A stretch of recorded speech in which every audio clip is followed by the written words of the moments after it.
Sveiki visi, šiandien aš jums parodysiu, kaip hakinti Minecrafto. Pirmą nueikit,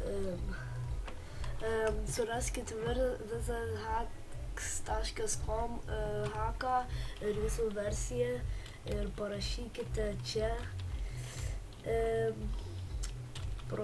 app data %. Kaip atidarysit raną, čia turi būti Minecraft.dr. Ir po to icon.minecraft